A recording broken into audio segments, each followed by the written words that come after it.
নমস্কার। গল্প একান্তের আরও একটি পর্বে আপনাদের স্বাগত।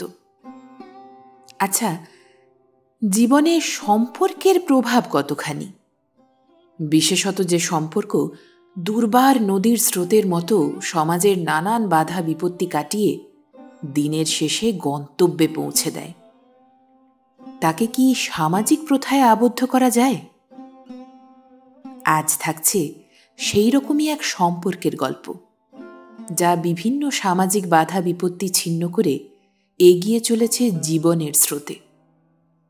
শ্রী প্রভাত কুমার মুখোপাধ্যায়ের কলমে অঙ্গহানি। গল্পগুলি শুনে আপনার মূল্যবান মতামত অবশ্যই লিখে জানাবেন। ভালো লাগলে একটি লাইক আর পরবর্তী গল্পের জন্য সাবস্ক্রাইব করতে ভুলবেন না। শুনতে থাকুন গল্প একান্তে।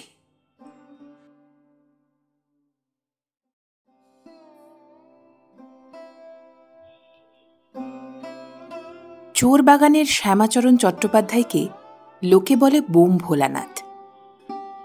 নিজে তিনি নিতান্তই ভালো মানুষ, পৃথিবী শুদ্ধ লোককেও ঠিক সেইরূপই ভালো মানুষ মনে করেন। সকলকে অত্যন্ত অধিক বিশ্বাস করা যেন তাহার একটা মানসিক রোগ। জিনিস কিনিয়া কখনো টাকার ফেরত পয়সা গনিয়া লন না। কেহ বিপদে পড়িলেই শ্যামাচরণবাবু তাহার উপকার করেন।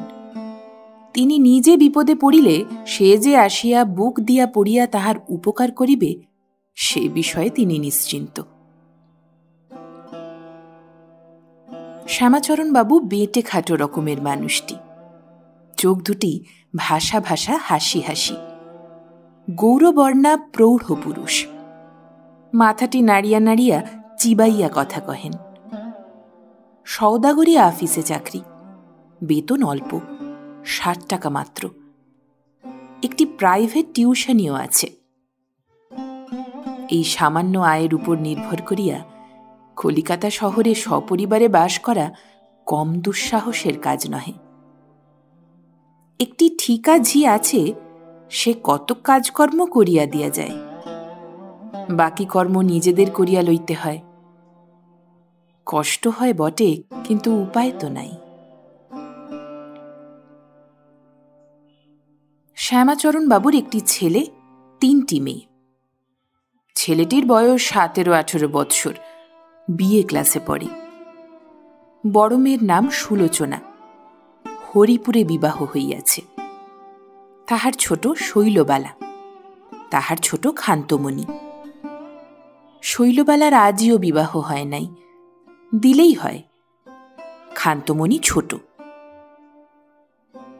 শ্যামাচরণবাবুর হাতে পৈতৃক আমলের কিছু টাকা ছিল, তাহা বড় মেয়েটির বিবাহে সমস্তই খরচ করিয়া ফেলিয়াছেন। এই তো অবস্থা। রাখিয়া ঢাকিয়া বুঝিয়া সুঝিয়া খরচ করিতে হয়। কিন্তু বোম ভোলানাথকে তখন সে কথা বোঝায় কাহার সাধ্য? তখন শৈল ছোট ছিল, এখন সে 12-13 বছরের হইয়াছে। এখন শ্যামাচরণ নিজের ভ্রম বুঝিতে পারিতেছেন।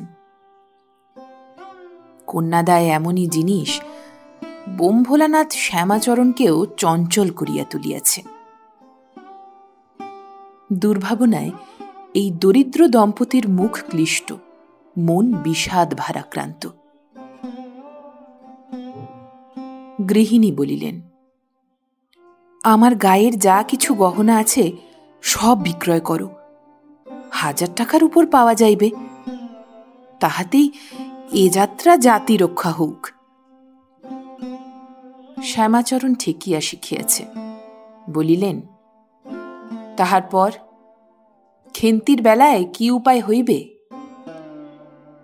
গৃহিণী বলিলেন, আশু ততদিন যদি নারায়ণের ইচ্ছায় মানুষ হয়, তাহা হইলে আর ভাবনা কি? খান্তমণি শৈলবালার চেয়ে 2-3 বৎসরের মাত্র ছোট। আজিকালকার বাজারে বিএ ক্লাসের ছাত্র আশুতোষ যে 2-3 বৎসরে মানুষ হইতে পারিবে, সে আশা অপর কেহ হইলে সাহস করিয়া মনে স্থান দিতে পারিত না। কিন্তু শ্যামাচরণবাবু দিলেন। গহনা বিক্রয়ের পরামর্শই স্থির হইল। কিন্তু আবার মনের মতো পাত্রও তো চাই। গৃহিণী বলিলেন, যখন আমি গা খালি করিয়া সর্বস্ব খোয়াইয়া মেয়ের বিবাহ দিতেছি, তখন যে সে একটাকে ধরিয়া দিলে চলিবে না। জামাই দেখিতে সুশ্রী হইবে, দুইটা কি একটা পাশ করা হইবে, খাইবার পরিবার সংস্থান থাকিবে, এই রূপ চাই। শ্রীমান আশুতোষের একজন সহপাঠী বন্ধু ছিল, তাহার নাম মোহিনী মোহন। সে জমিদারের ছেলে, কলিকাতায় মেসের বাসায় থাকিয়া পড়াশোনা করিত। মাঝে মাঝে আশুর সঙ্গে তাহাদের বাড়ি আসিত। অনেকবার নিমন্ত্রণ করিয়া তাহাকে খাওয়ানো হইয়াছে। যে লক্ষণগুলি গৃহিণী জামাতায় চাহিয়াছেন, এই মোহিনী মোহনে তাহার সবকটি বিদ্যমান। সুতরাং স্বভাবত তাহারই কথা সকলের মনে হইল। যেমন কর্তা তেমনই গৃহিণী, তেমনই ছেলেটি। জমিদারের ছেলে, বিয়ে পড়িতেছে, গহনা বেচিয়া 1000 টাকা পাওয়া যাইবে, তাহাতেই তাহাকে ক্রয় করিবেন। সত্যযুগ আর কি।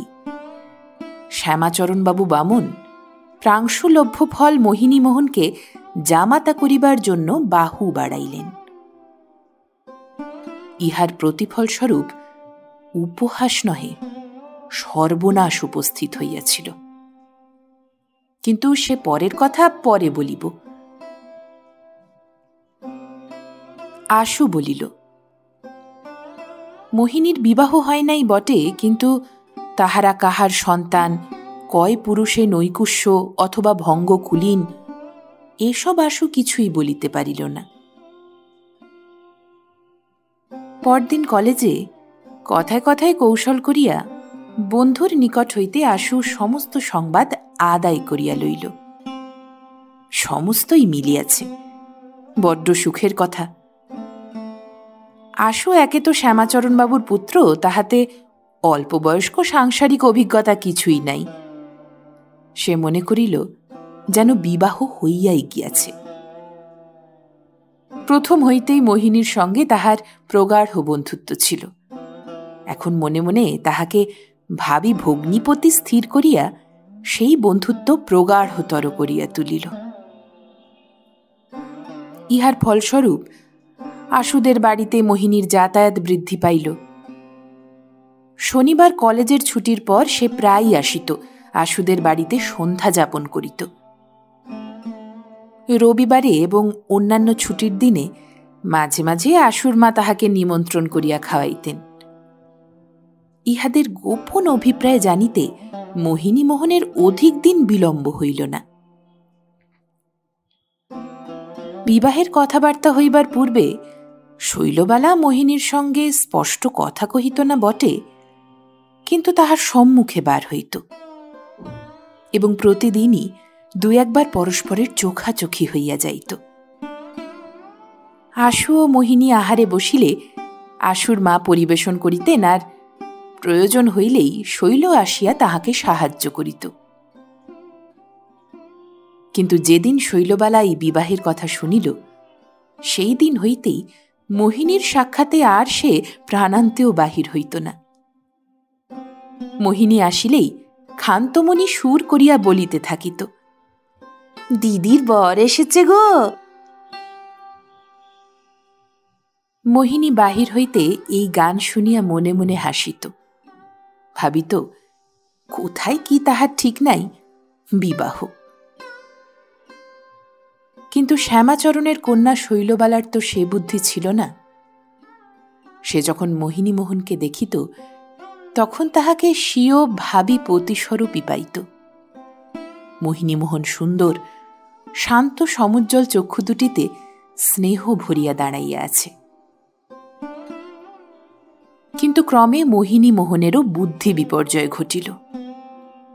তাহার সমস্ত তর্ক যুক্তি শীঘ্রই তাহাকে কল্পনার কমনীয় হস্তে সমর্পণ করিয়া বিদায় গ্রহণ করিল। অনেক রাত্রে ঘুম ভাঙিয়া যাইলে মোহিনী ভাবিত, যদি শৈলবালার সঙ্গেই আমার বিবাহ হয় তবে কেমন হয়। মনে হইত বেশ হয়, বেশ নামটিও, কিন্তু শৈলবালার লজ্জাটা বড় বেশি। কখনো ভাবিত, তা বেশ তো, লজ্জাই তো স্ত্রীলোকের ভূষণ। আবার কখনো বা ভাবিত, এই ভূষণ বাহুল্যে আমার নবপ্রণয়ের কোমল হৃদয় ক্ষতবিক্ষত হইবে না তো? লজ্জা ভাঙাইতে অনেক আয়াস স্বীকার করিতে হইবে। এখন তো দেখিলেই পলাইয়া যায়। ফুলশয্যার রাত্রে কথা কহাইতে অনেক সাধ্য সাধনার প্রয়োজন হইবে। কল্পনায় সে রাত্রিটির অভিনয় করিত। শয্যায় প্রবেশ করিয়া সে শৈলকে কি বলিয়া ডাকিবে? নাম ধরিয়াই ডাকিবে। শৈল কি তার উত্তর দিবে? সে ফিরিবেও না, চাহিবেও না, কথাও কহিবে না। অনেক চেষ্টাতে যেন কথা কহিল, কিন্তু সে যেন শৈল নিজ কণ্ঠস্বর নহে। সে পিতৃগৃহের সুপরিচিত শানিত দ্রুত কোমল কণ্ঠস্বর কি এই? এ যে ভাঙা জড়ানো সংকুচিত বাধাপ্রাপ্ত স্বর, কিন্তু নিরতিশয় মধুর। এইরূপ ভাবিতে ভাবিতে রজনী শেষে তাহার নিদ্রাকর্ষণ হইত। স্বপ্ন দেখিত। সে স্বপ্নও যেন শৈলমালার স্মৃতি পরিমলে আমোদিত। আরো কত সম্ভব অসম্ভব কল্পনা, সে আর বলিয়া কাজ নাই। শুনিলে বিজ্ঞ লোকে বিদ্রূপের হাসি হাসিবেন। নাটক নভেল মোহিনীর বিস্তর পড়া ছিল। সে যে ভালোবাসার পথে পদার্পণ করিল, তাহা বেশ জানিয়া শুনিয়াই করিল। সে পথ বড় পিচ্ছিল। প্রণয়ের সে বাপিতে নামিতে নামিতেই জল এক গলা হইল। দেখিতে দেখিতে অগাধ জলে গিয়া পড়িল। কি স্নিগ্ধতা তাহার সর্বশরীরকে আলিঙ্গন করিল। চারিদিক পদ্ম বিকাশ। ডুবিয়া মরিতেও সুখ আছে।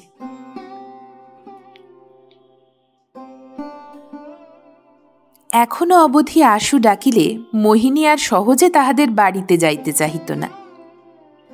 মনে 16 আনা ইচ্ছা যাইবার, কিন্তু বোধ হইত যেন সকলে তাহার এ ভাব পরিবর্তন ধরিয়া ফেলিয়াছে, যেন কতকটা অপ্রতিভ হইয়া থাকিত।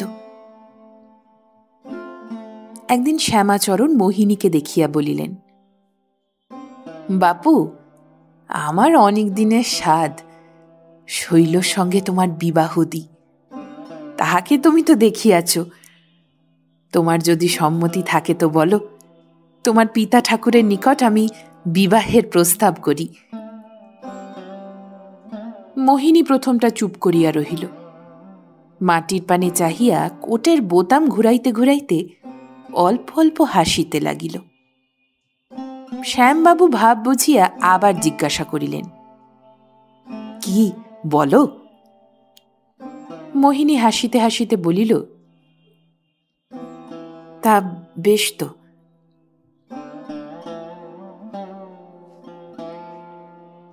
গৃহিণী মাঝে মাঝে তাগাদা করেন, মোহিনীর বাপকে যে চিঠি লিখিবে বলিয়াছিলে, তাহার কি হইল? শ্যামাচরণবাবুর 18 মাসে বৎসর। তিনি বলেন, এই লিখিব এবার।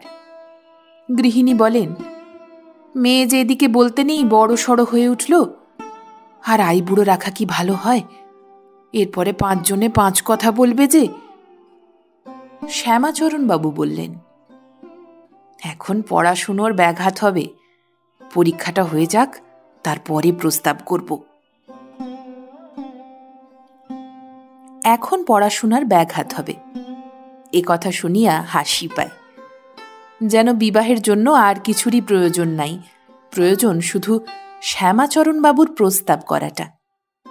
সাধে লোকে তাহাকে বলিত বোম ভোলানাথ। পরীক্ষা শেষ হইল। মোহিনী বাড়ি গেল। আরো 2-3 মাস কাটিল। আজ লিখি কাল লিখি করিয়া এখনো শ্যামাচরণবাবু পত্র লেখেন নাই।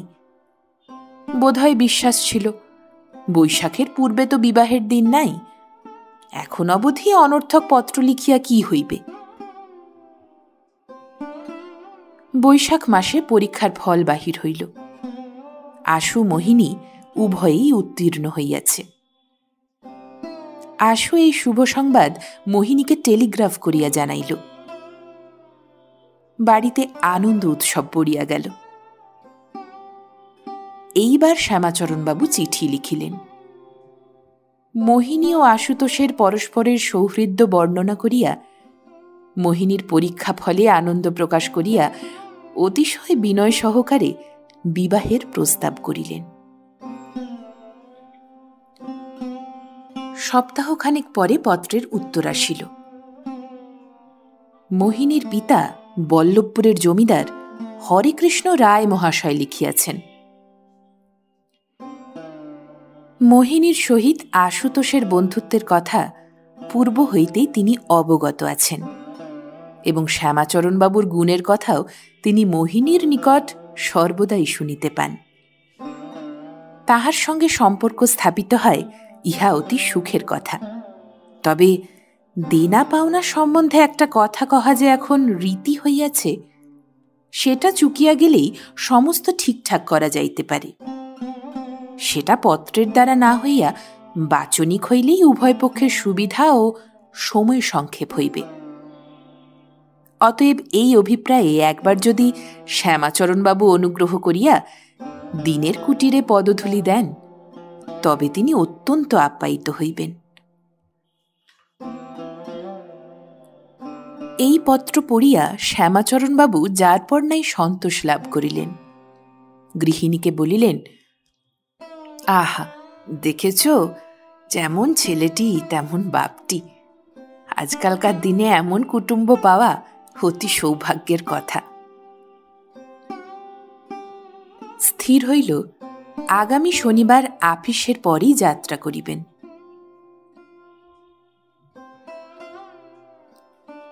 পরদিবস একসময় নিরিবিলি পাইয়া শৈলবালা লুকাইয়া উপরোক্ত পত্রখানি পাঠ করিতেছিল। তাহার দিদি সুলোচনা আসিয়া এই চৌর্য কার্যে তাহাকে ধরিয়া ফেলিলেন। ধরা পড়িয়া শৈলর মুখ চোখ কান রাঙা হইয়া উঠিল। দিদি পরিহাস করিয়া বলিলেন, শৈলী, তোর যে আর দেরি সইছে না রে। বাবাকে বলবো ক্ষণ যেন এই মাসেই বিয়ে সব ঠিকঠাক করে আসেন। বাস্তবিকই পিতার যাত্রাকালে সুলোচনা তাহাকে বলিয়া দিল, বাবা, যদি সব ঠিক হয় তবে এই মাসেই নয়তো জ্যৈষ্ঠ মাস পড়তেই বিবাহের দিন স্থির করে এসো। সামনের জামাই ষষ্ঠীতে যেন আমরা আমোদ আহ্লাদ করতে পাই। শ্যামাচরণবাবু যথাসময়ে বল্লভপুরে উপস্থিত হইলেন। হরেকৃষ্ণ রায় আদর অভ্যর্থনা করিতে কোনো ত্রুটি করিলেন না। মোহিনীদের বাড়ি ঘর লোকজন সব সারবৎ দেখিয়া সেই প্রথম শ্যামাচরণবাবু ভাবিলেন, এমন লোকের ছেলেকে মেয়ে দেওয়া তাহার অবস্থার লোকের পক্ষে অত্যন্ত উচ্চাভিলাষ। তবে নাকি মোহিনীর পিতার পত্রে যথেষ্ট অভয় পাইয়াছিলেন, তাই অনেকটা ভরসা করিলেন। বেলা ৯টার সময় তিনি মোহিনীদের বাড়িতে পৌঁছিয়াছিলেন। স্নানাহার করিতে অনেক বেলা হইয়া গেল। রায় মহাশয় বলিলেন, পথশ্রমে আপনার ক্লেশ হয়েছে, এবেলা বিশ্রাম করুন, ও বেলা তখন সে সমস্ত কথাবার্তা কওয়া যাবে। অপরাহ্নে রায় মহাশয়ের বহির্বাটিতে কতকগুলি ভদ্রলোকের সমাগম হইল। অনতিবৃহৎ কক্ষটির মধ্যস্থলে দুইখানি চৌকি জোড়া করিয়া পাতা, তাহার উপর আগ্রার একখানি শতরঞ্জি, তাহার উপর বজকালয় হইতে সদ্যপ্রাপ্ত একখানি চাদর বিছানো, কয়েকটি তাকিয়াও স্থানে স্থানে সজ্জিত। রায় মহাশয় জমিদার গর্বে মধ্যস্থলে সুখাসীন। শ্যামাচরণবাবুকে তিনি সকলের সহিত পরিচয় করিয়া দিলেন। সকলেই বলিলেন, শ্যামাচরণ বাবুর মতো মহাশয় লোকের সঙ্গে কুটুম্বিতা করার চেয়ে আর কি সুখ আছে? রায়মহাশয় একালে লোক ও আচার ব্যবহারের নিন্দা করিয়া সভাকার্যের সূচনা করিলেন। বিবাহে টাকা লওয়া যে একটা রীতি হইয়াছে, তাহার প্রতি নিন্দার বেশি ঝোঁকটা পড়িল। বলিলেন, আমাদের সেসব দিনকাল এক আলাদাই রকমের গিয়াছে। আমার যখন বিবাহ হইয়াছিল তখন মনে আছে 101 টাকা পণ, একটি সোনার আংটি আর একটি চেলির জোড় মাত্র পাইয়াছিলাম। আর বুঝি ভরি 10-15 সোনা আর ভরি 50-60 রূপা। ইহাতেই একেবারে ধন্য ধন্য পড়িয়া গিয়াছিল। স্বর্গীয় পিতৃদেব কতই লজ্জিত। বলেই বৈবাহিক মহাশয়, আমি ছেলের বিবাহ দিতে আসিয়াছি বই তো ছেলে বিক্রয় করিতে আসি নাই, এই বলিয়া শুরু করিলেন। আর এখন এখন মহাশয়, সেদিন আমার বড় সম্বন্ধীটির মেয়ের বিবাহ হইল। 50 ভরি সোনা, 200 ভরি রূপা আর 1001 টাকা নগদ।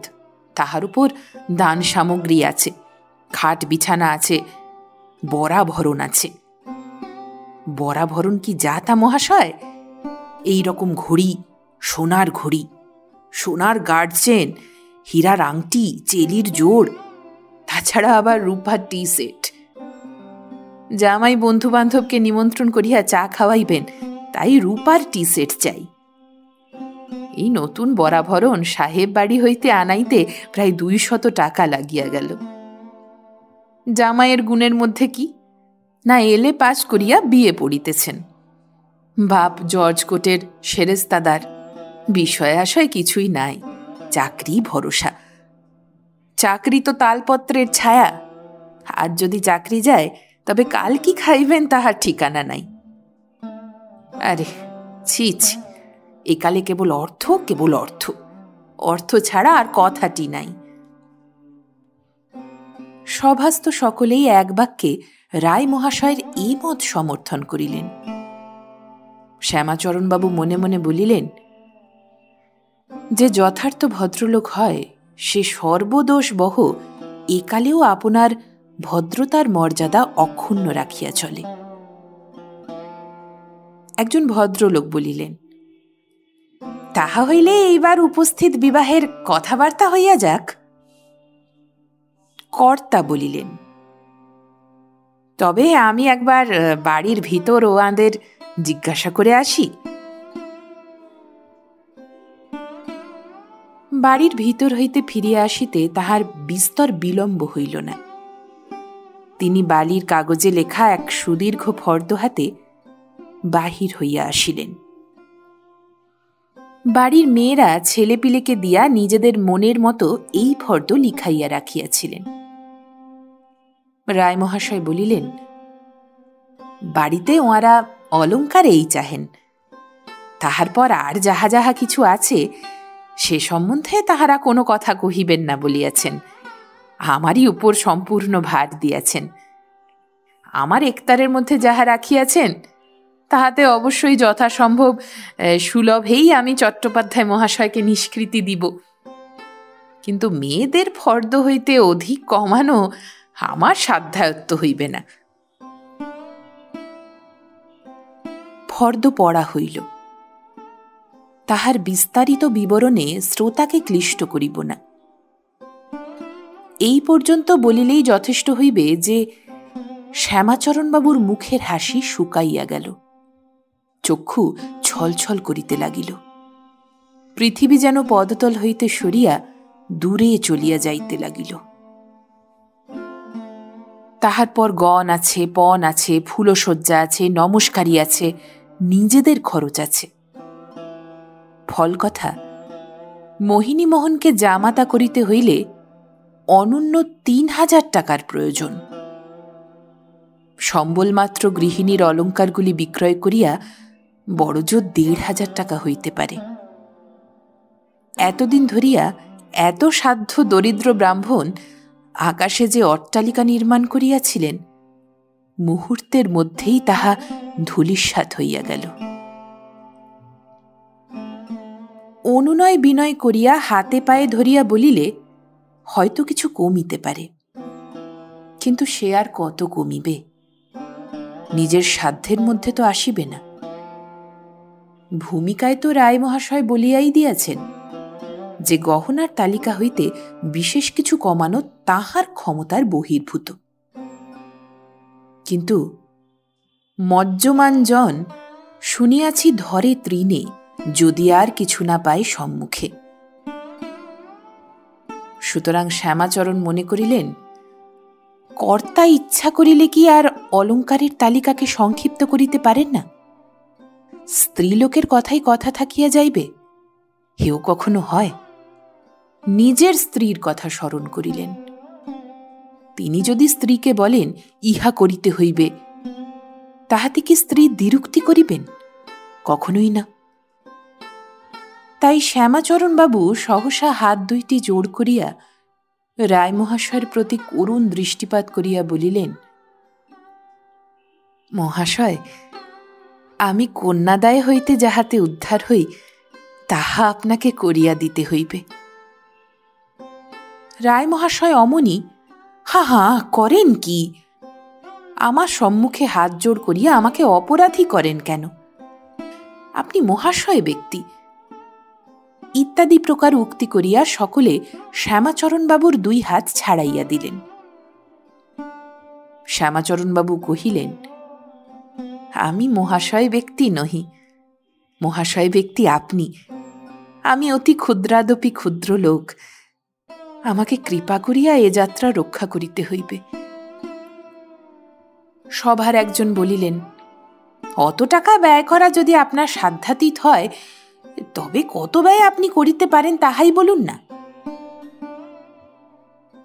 শ্যামাচরণবাবু বলিলেন, মহাশয়গণ, আমার সমস্ত অবস্থা আমি অকপটে নিবেদন করিতেছি। সমস্ত শুনিয়া আমার প্রতি যাহা বিচার হয় করিবেন।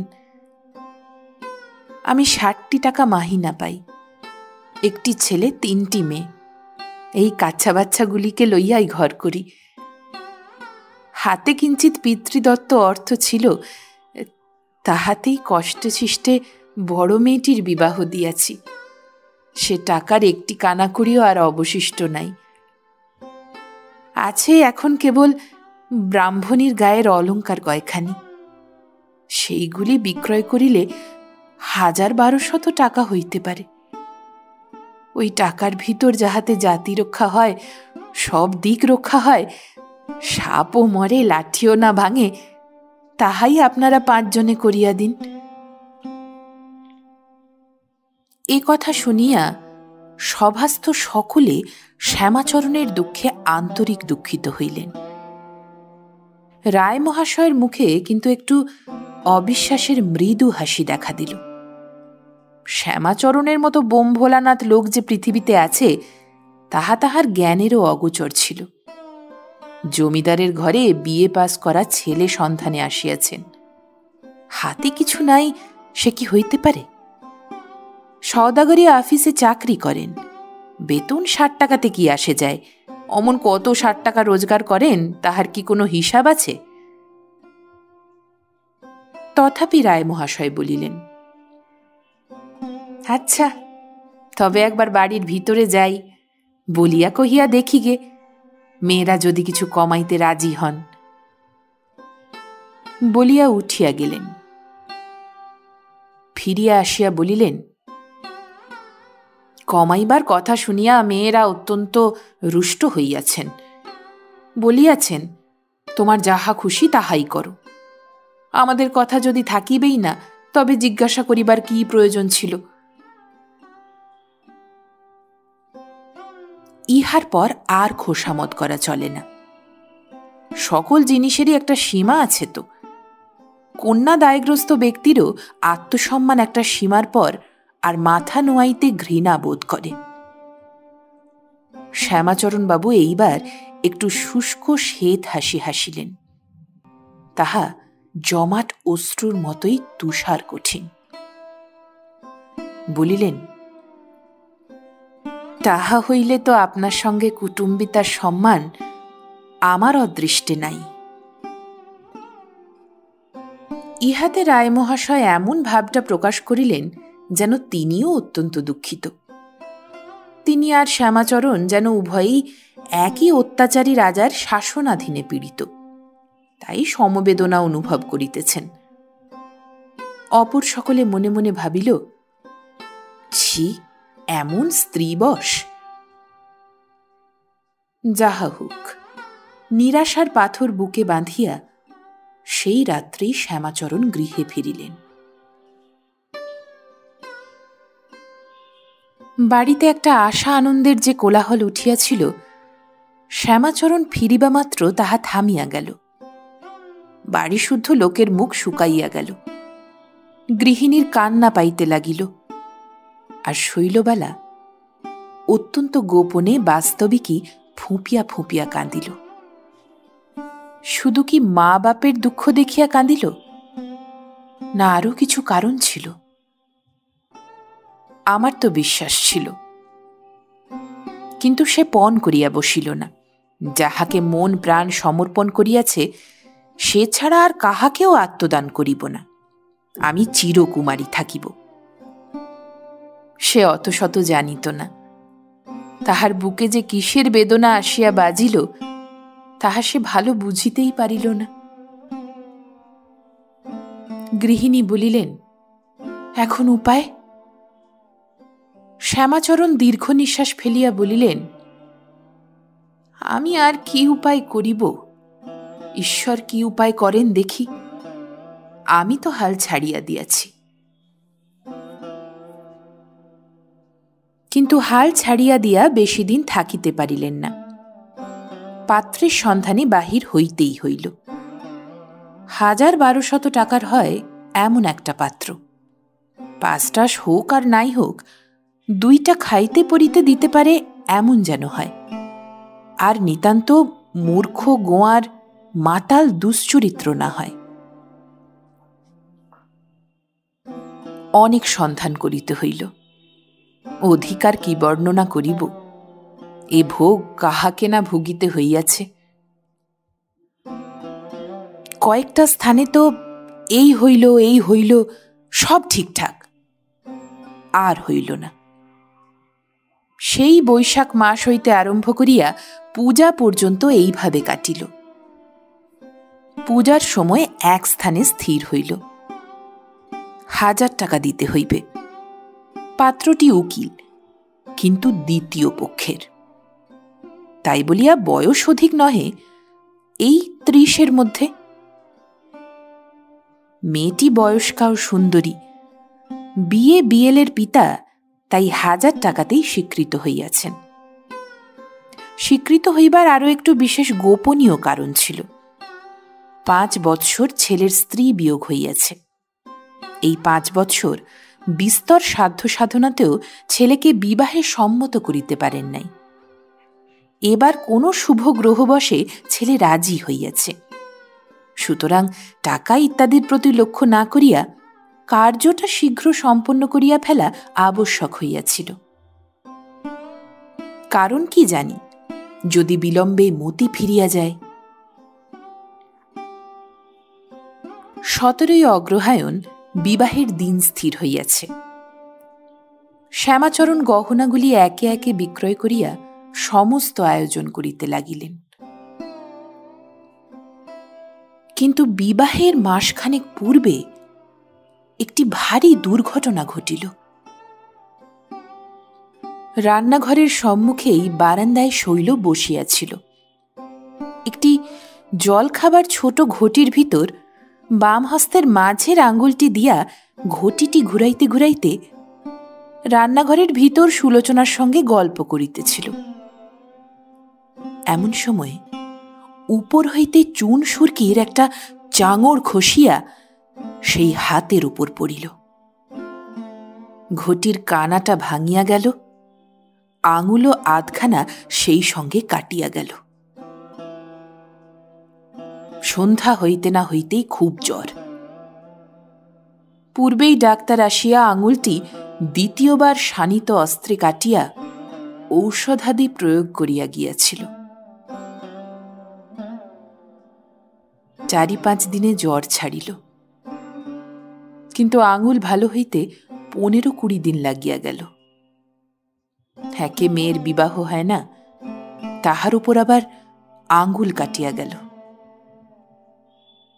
খুব সাবধান, যেন প্রকাশ হইয়া সম্বন্ধ ভাঙিয়া না যায়, এই সংকল্পই সবাই করিতে লাগিল। দেখিতে দেখিতে বিবাহের দিন আসিয়া পড়িল। বরপক্ষীয়েরা পল্লীগ্রাম হইতে প্রভাতেই আসিয়া পৌঁছিলেন। তাহাদের জন্য কাছেই একটা বড় বাড়ি ভাড়া লওয়া ছিল, তাহারা সেইখানেই উঠিলেন। বাড়িতে সকলেই আনন্দ করিয়া বেড়াইতেছে, কেবল শৈলবালার মুখখানি মলিন। মাঝে মাঝে তাহার চক্ষু দুইটি জলে পুরিয়া উঠিতেছে। তাহার আর সে পূর্বেকার আকার নাই, যেন সে সম্প্রতি 6 মাসের রোগশয্যা হইতে উঠিয়াছে। বেলা 10টার সময় গায়ে হলুদ হইল। বরপক্ষীয়দের একটি দাসী গায়ে হলুদের সময় বাড়িতে আসিয়া পৌঁছিল। এত সাবধানতা সত্ত্বেও সে দেখিয়া গেল মেয়ের একটি আঙুল কাটা। যথাসময়ে সে বরের পিতার নিকট গোপনে এ সংবাদ দিতে ভুলিল না। বরকর্তা শুনিয়া তো আশ্চর্য হইয়া গেলেন। তিনি নিজে পুজোর সময় মেয়েকে দেখিয়া আশীর্বাদ করিয়া গিয়াছেন, কিন্তু হয়তো বাম হাতটা কাপড়ের ভিতর লুকানো ছিল, তাই তিনি কি অত লক্ষ্য করেন নাই? যাহা হোক, প্রিয় বন্ধু ক্ষুদিরাম খুড়ার সহিত অত্যন্ত গোপনে পরামর্শ আটিলেন। বিবাহের পূর্বে কৌশলে এইটা জানাজানি করিয়া দিয়া আরও 200 টাকা আদায় করিয়া লইতে হইবে। সন্ধ্যা হইল, বিবাহের বাজনা বাজিয়া উঠিল। বর আসিয়া সভাস্থ হইল। ইয়া গোপ, ইয়া চেহারা পাড়ার ছেলেরা বরকে যে সকল ঠাট্টা বিদ্রুপ করিবে ভাবিয়া আসিয়াছিল, বরের গম্ভীর মূর্তি দেখিয়া সেসব কিছু করিতেই সাহস করিল না। কিছুক্ষণ পরে কন্যাকর্তা যথারীতি গলবস্ত্র হইয়া সভায় নিবেদন করিলেন, লগ্ন উপস্থিত গাত্রোত্থান করিতে অনুমতি হোক। বর গিয়া বিবাহ মণ্ডপে উপবেশন করিল। শ্যামাচরণ জামাতাকে বর করিবার উদ্যোগ করিতেছেন, এমন সময় বরকর্তা বলিলেন, আমাদের একটা চিরকালের কৌলিন্য প্রথা আছে, তাহা পালন করিতে হইবে। কনেকে সভায় আনা হোক, বর কনের হাতে কিছু মিষ্টান্ন দিবে, তাহার পর বরণ হইবে। ইহা শুনিয়া কন্যাপক্ষীয়রা নিজেদের পুরোহিতের মুখপানে চাহিলেন। পুরোহিত বলিলেন, তাহাতে ক্ষতি নাই, যাহা উহাদের করিবার প্রথা আছে তাহা স্বচ্ছন্দে করিতে পারেন, আমাদের তাহাতে আপত্তি কি? কনেকে আনা হইল। বরকর্তা বরের হাতে একটি সন্দেশ দিয়া বলিলেন, এইটি তুমি কনের হাতে দাও। কনেকে বলিলেন, মা লক্ষ্মী, হাত পাতো। শৈল বস্ত্রাঞ্চলের মধ্য হইতে কম্পিত দক্ষিণ হস্তখানি বাহির করিয়া দিল। বরকর্তা আবার বলিলেন, না না, এক হাতে কি নিতে আছে মা, 2টি হাত পাতিতে হয়। শৈল তো কিছুতেই বাম হস্ত বাহির করে না। শ্যামাচরণ দাঁড়াইয়া পলকে প্রলয় জ্ঞান করিতেছেন। অনেক পীড়াপিড়ির পর শৈল বাম হস্তখানি বাহির করিল। সকলেই দেখিল মাঝের আঙুলটির আধখানা নাই। বরকর্তা বলিয়া উঠিলেন, এ কি, অঙ্গহীন? পুরোহিত ঠাকুর বলিলেন, শ্রীগুরু, অঙ্গহীনা কন্যা গ্রহণ করিতে শাস্ত্রে যে নিষেধ আছে। মুখুজ্জে মহাশয়, বিবাহ স্থগিত করুন। কন্যাপক্ষীয়েরা অতিশয় উষ্ণ হইয়া উঠিল। একজন বলিল, কোথাকার অশাস্ত্রজ্ঞ ভট্টাচার্য! একটা আঙ্গুল কাটিয়া গেলে অঙ্গহীন হয়, এ কথা কোন শাস্ত্রে পড়িয়াছেন? ভট্টাচার্য অশাস্ত্রজ্ঞ, ভট্টাচার্য কোন শাস্ত্রে পড়িয়াছেন? তিনি অগ্নিশর্মা হইয়া উঠিলেন, বলিলেন, কে হে বেল্লিক অকাল কুষ্মাণ্ড, আমার চেয়ে তোমার শাস্ত্রজ্ঞান অধিক নাকি?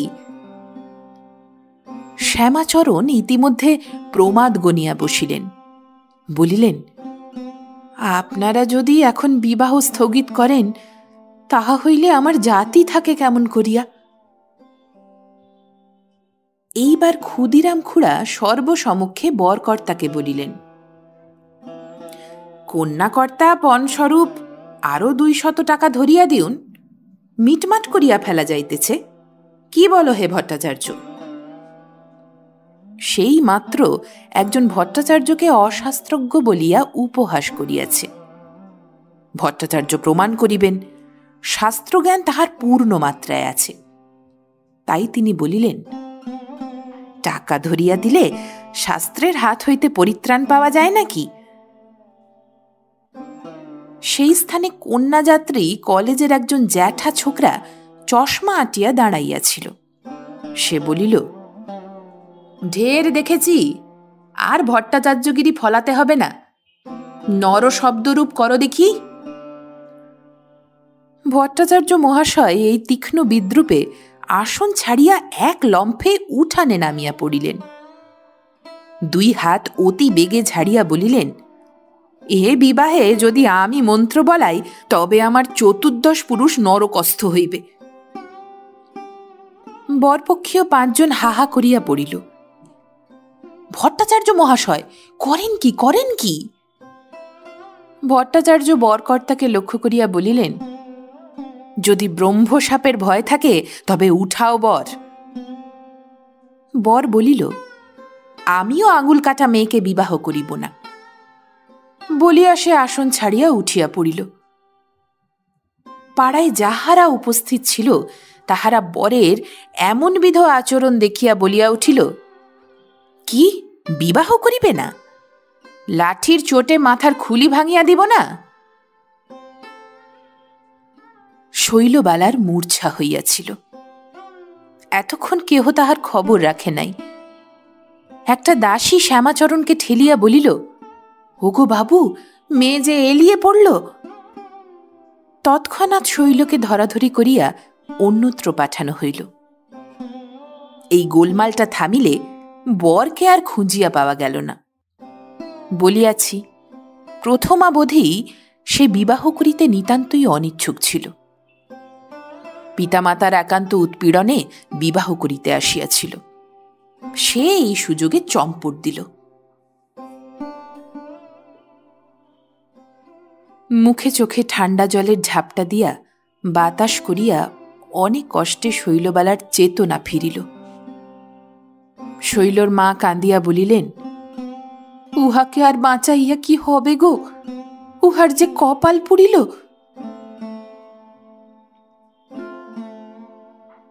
আশু এর মধ্যে হঠাৎই আসিয়া বলিল, বাবা, আমি মোহিনীকে আনিয়া বিবাহ দিব। এই বলিয়া মুহূর্তের মধ্যে নিজের ডেস্ক হইতে একখানা বৃহৎ ছুরি বাহির করিয়া পাগলের মতো মোহিনীর বাসার উদ্দেশ্যে ছুটিল। সে কলিকাতাতেই ছিল। বাসার দরজা তখনও বন্ধ হয় নাই। 2-3টা করিয়া সিঁড়ি ডিঙাইয়া দোতলার ছাদে গিয়া পৌঁছিল। দোতলার ছাদে একটি মাত্র কক্ষ, তাহাতে মোহিনী একাকী থাকিত। দুয়ার বন্ধ, ঘরে আলো জ্বলিতেছে। কম্পিত স্বরে আশু ডাকিল, মোহিনী। মোহিনী উঠিয়া দুয়ার খুলিয়া দিল। সংক্ষেপে আশু মোহিনীকে সমস্ত ঘটনা বলিয়া চলিল। ভাই, তুমি এ রাত্রিতে আমার ভগ্নীকে বিবাহ করিয়া আমাদের জাতি কুল মান রক্ষা করো, নহে তো বলো এই ছুরি আনিয়াছি, তোমার সম্মুখে আত্মহত্যা করিব। মোহিনীর আপাদ মস্তক শিহরিয়া উঠিল। আশুর হাত হইতে ছুরি কাড়িয়া লইল, বলিল, ভাই চলো, আমি তোমার ভগ্নীকে বিবাহ করিব, আত্মহত্যা করিতে হইবে না। মোহিনীর চক্ষু দিয়া দরদর ধারায় অশ্রু বহিল। এই রাত্রে যে শৈলবালার বিবাহ, তাহা সে পূর্বাবধি অবগত ছিল। টেবিলের উপর একখানি কাগজ পড়িয়া রহিয়াছে, তাহাতে সে 2 মিনিট পূর্বেই বিসর্জন নাম দিয়া একটি কবিতা আরম্ভ করিয়াছে। তাহার শেষ পংক্তিটির কালি এখনো শুকায় নাই। চটি জুতা পায়ে আলুথালু বেশে মোহিনী আশুর সঙ্গে চলিল। তখন রাত্রি 10টা হইবে। 1টার মধ্যে শৈলবালার সঙ্গে মোহিনীর শুভ বিবাহ যথাশাস্ত্র সম্পন্ন হইল। মোহিনী পিতার বিনা অনুমতিতে তাহার অজ্ঞাতসারে বিবাহ করিয়া ফেলিল। কিন্তু পিতা ইহা শুনিয়া কি করিবেন? তিনি যদি এই অপরাধ ক্ষমা না করেন? বিবাহের পর এই ভাবনা মোহিনীর ও তার শ্বশুরের প্রধান ভাবনা হইল। শ্যামাচরণবাবু কন্যাদায় হইতে উদ্ধার হইয়াছেন। মোহিনীকে জামাতা পাইয়া তাহার বহুদিনের সযত্ন পালিত আকাঙ্ক্ষাটি পূর্ণ হইয়াছে। কিন্তু এই একটা সমস্যার জন্য আনন্দটুকু প্রাণ ভরিয়া উপভোগ করিতে পারিতেছেন না। গৃহিণী বলেন, কে জানে বাপু কপালে কি আছে, ছেলের মা বাপ বউকে নিলে হয়। শ্বশুর বাড়িতে প্রায় মোহিনীর নিমন্ত্রণ হইতে লাগিল।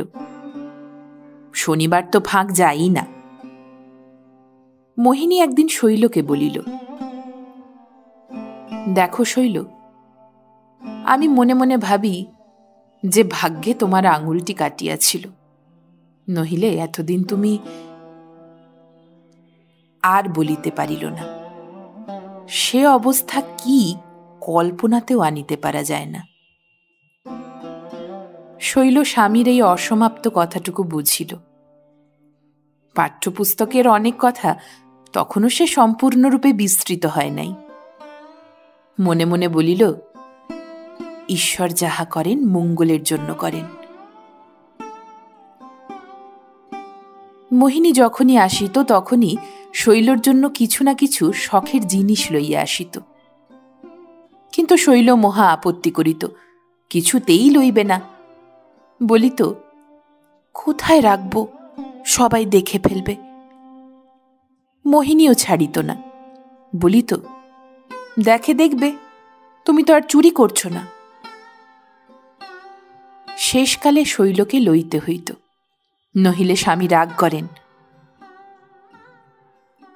বিশেষ চেষ্টা করিত যাহাতে কেহ জানিতে না পারে, কিন্তু প্রত্যেকবারই তাহার সকল চেষ্টা নিষ্ফল হইত। ধরা পড়িয়া প্রথম প্রথম লজ্জায় যেন সে মরিয়া যাইত। কিন্তু বার কতক এইরূপ হইতে হইতেই লজ্জা অনেক হ্রাস হইয়া আসিয়াছিল।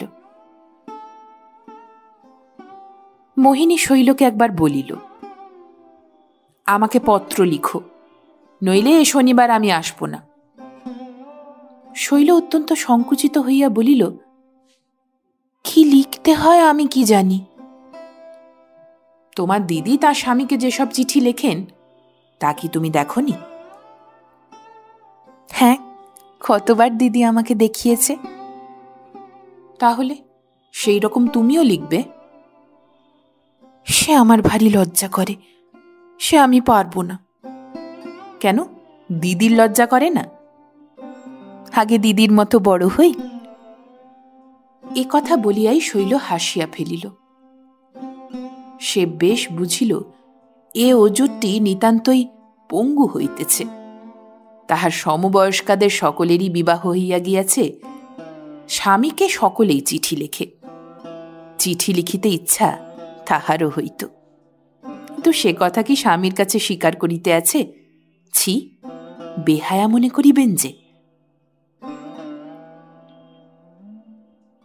চিঠি লিখিবার জন্য শৈলকে বেশি বড় হইতে হইল না। 2-3 সপ্তাহ বয়স বাড়িতে না বাড়িতেই সে স্বামীকে চিঠি লিখিতে আরম্ভ করিল। প্রথম প্রথম চিঠিগুলি নিতান্তই ক্ষুদ্রাকৃতি হইত, ক্রমে বাড়িয়া 2-3 পৃষ্ঠা করিয়া যাইতে লাগিল। কোনো বিশেষ কথা থাকিলে আবার 4 পৃষ্ঠাও পুরিয়া যাইত।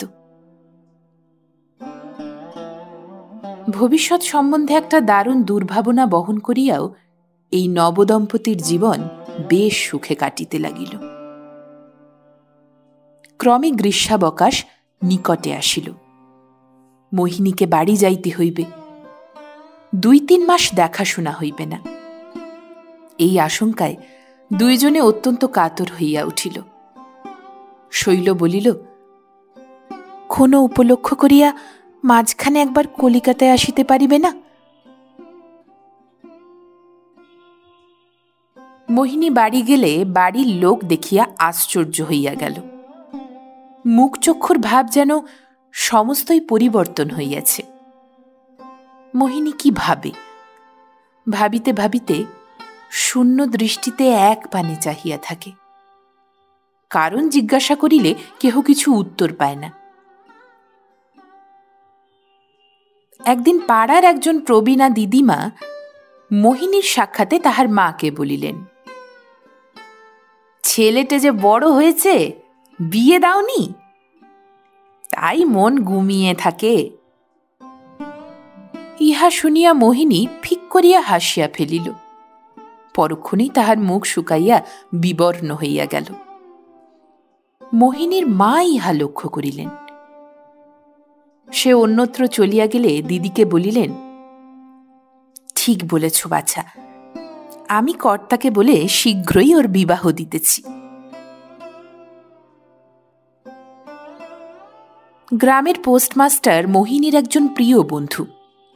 তাহাকে বলা ছিল, মোহিনীর পত্রাদি বাড়িতে না পাঠাইয়া যেন ডাকঘরেই রাখা হয়। মোহিনী স্বয়ং গিয়া লইবে। একদিন পোস্টমাস্টার কার্য উপলক্ষে গ্রামান্তরে গিয়াছিল। যথাসময়ে ডাক আসিল। অধীনস্থ পিয়ন নিজেই ব্যাগ খুলিয়া পত্রগুলি বিলি করিল। পল্লীগ্রামের ডাকঘরে এরূপ মধ্যে মধ্যে হইয়া থাকে। দৈবক্রমে সেই সঙ্গে শৈলবালার লিখিত মোহিনীর একখানি পত্র ছিল। তাহা মোহিনীদের বাড়িতে আসিয়া পড়িল। এত লোক থাকিতে পত্রখানি কি ছাই মোহিনীর ছোট বোন মালতীর হাতেই পড়িতে হয়? মোহিনী তখন বাড়ি নাই। পত্রখানির আবরণ রঙিন সমচতুষ্কোণ, এসেন্সের গন্ধে ডুবু ডুবু হইতেছে। মালতীর কেমন সন্দেহ হইল। তৎক্ষণাৎ সে জল দিয়া পত্রখানি খুলিয়া ফেলিল।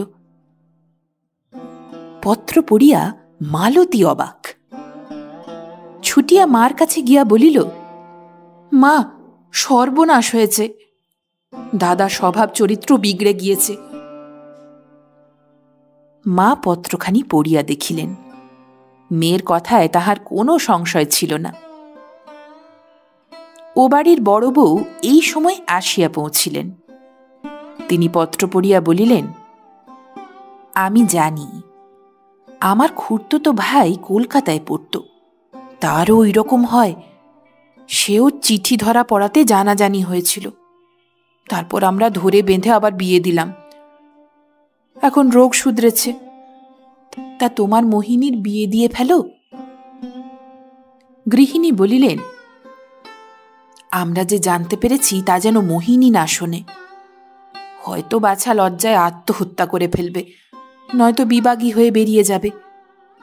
চিঠি জুড়ে ঠিকঠাক করে তোমরা রেখে দাও গে। তাহাই হইল। মোহিনী যথাসময়ে আসিয়া পত্র পাইল। খুলিতে গিয়া দেখে পরিষ্কার একটি জলের দাগ।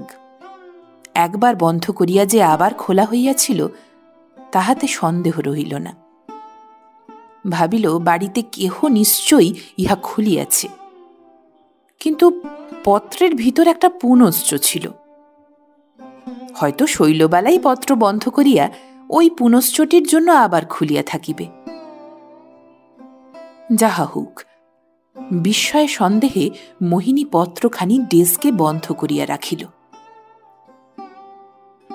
গৃহিণী যথাসময়ে কথা কর্তার কানে তুলিলেন। কর্তা বলিলেন, খেপেছ? তাও কি সম্ভব? ও হয়তো কোনো বন্ধু কি করে ওরকম করেছে। ছেলে ছেলে অমন করে।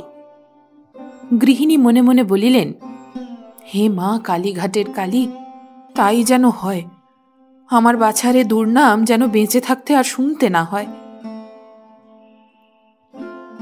পরদিন এ কথা শুনিয়া ও বাড়ির বড় বউ বলিলেন, আচ্ছা, এ বিষয়ের তদন্ত আমরা করছি। মোহিনীর অনুপস্থিতিতে বড় বউ মালতীকে লইয়া ভিন্ন চাবি দিয়া মোহিনীর কলিকাতার তোরঙ্গ খুলিয়া ফেলিলেন। বিস্তর খুঁজিতে হইল না।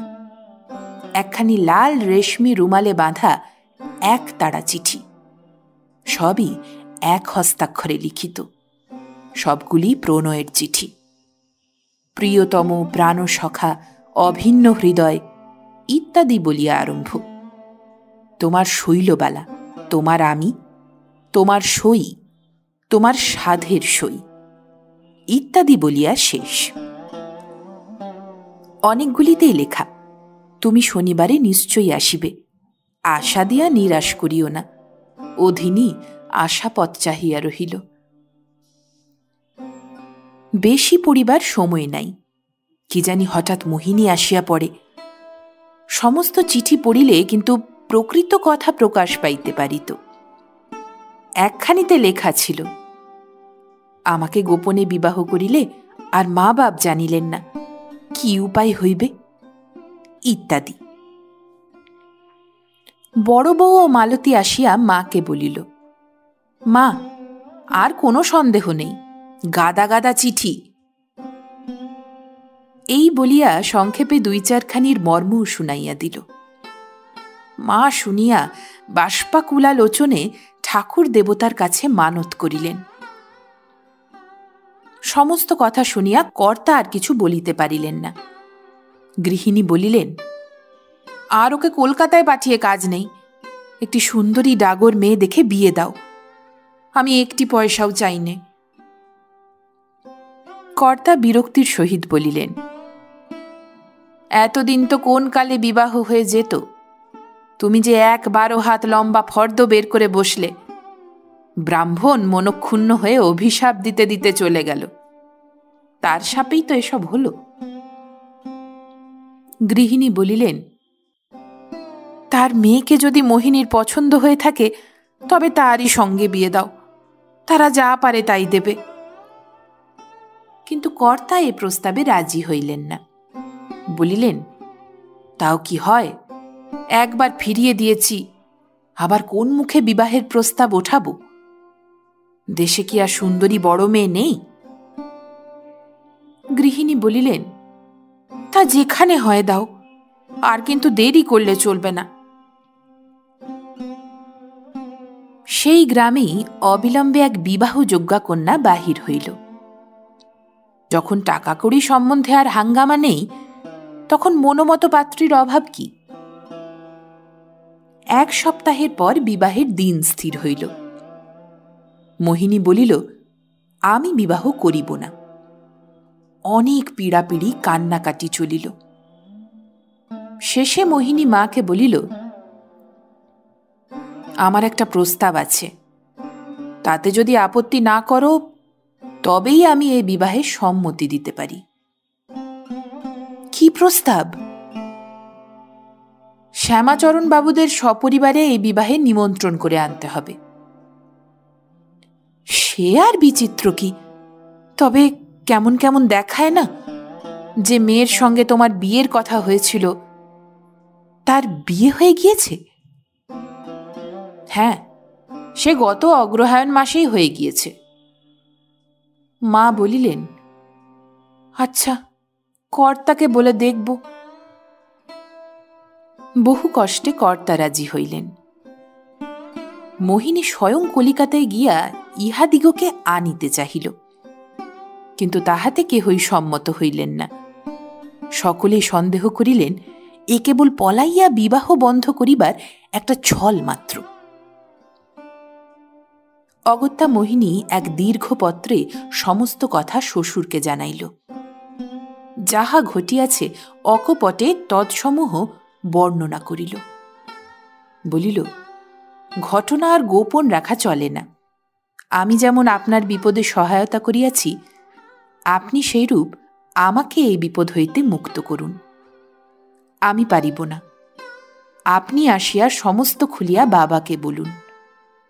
আর যে ব্রাহ্মণকে কন্যাদায় হইতে মুক্ত করিবেন বলিয়া বাবা প্রতিশ্রুত হইয়াছেন, সেই ব্রাহ্মণের কন্যার সহিত আশুর বিবাহ দিন। তাহা হইলেই সকল দিক রক্ষা হয়। শ্যামাচরণ পত্র পাইয়া অনেক কষ্টে আপিসে ছুটি লইলেন। যেদিন বিবাহ, সেই দিন বেলা 10টার সময় সপরিবারে মোহিনীদের বাড়ি পৌঁছলেন। সেই বৈঠকখানায় আবার আজ লোকপূর্ণ। স্বর্ণকার বিবাহের অলঙ্কার লইয়া উপস্থিত। রায়মহাশয় মধ্যস্থলে বসিয়া সভা উজ্জ্বল করিতেছেন। শ্যামাচরণবাবুও সেইখানে বসিলেন। শ্যামাচরণবাবু বলিলেন, আমাকে যদি একটি ভিক্ষা দেন, তবেই আমি আহার করিব। অত্যন্ত উৎসুক হইয়া কর্তা জিজ্ঞাসা করিলেন, ব্যাপারখানা কি বলুন দেখি। তখন সেই গৃহপূর্ণ লোকের সম্মুখে শ্যামাচরণবাবু কন্যার ইতিহাস আদ্যপান্ত বিবৃত করিলেন। তাহার পর মোহিনীর পত্রখানি বাহির করিয়া পাঠ করিলেন। শেষে সহসা রায়মহাশয়ের পা দুখানি জড়াইয়া বলিলেন, আপনার নিকট ইহা গোপন রাখা হইয়াছে। তাহার জন্য আমাকে আর আপনার পুত্রকে ক্ষমা করিতে হইবে। সকলেই বলিল, যাহা হইয়াছে তাহা ভালোই হইয়াছে। এমন বিপদে মোহিনী যে ব্রাহ্মণের জাতি রক্ষা করিয়াছে, সে কুলোচিত কার্যই করিয়াছে। রায়মহাশয়েরা গ্রামের জমিদার, বংশাবলীক্রমে চিরদিনই বিপন্নের বন্ধু। হরেকৃষ্ণ রায়বাবু বৈবাহিককে সাদরে উঠাইয়া বলিলেন, ভাই, আমি সর্বান্তকরণে তোমাকে ক্ষমা করিলাম। তোমার সঙ্গে সম্বন্ধ বন্ধন হয়, ইহা পূর্ব হইতেই আমার ইচ্ছা ছিল। নারায়ণ সেই ইচ্ছা পূর্ণ করিলেন। এখন তোমরা বসো, আমি বধূমাতার মুখ দেখিয়ে আসি। স্বর্ণকারের নিকট হইতে কয়েকখানা অলঙ্কার লইয়া রায়মহাশয় বধূ দেখিতে অন্তঃপুরে প্রবেশ করিলেন। বাড়ির লোকেরা শুনিয়া অবাক। বিস্ময়ের ঢেউ কতকটা প্রশমিত হইলে বধূকে বরণ করিবার ধুম পড়িয়া গেল।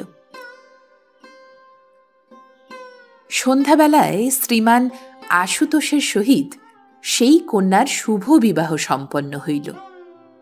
মেয়েরা ছাড়ে নাই, মোহিনীকেও বাসরে গিয়া গান গাহিতে হইয়াছিল।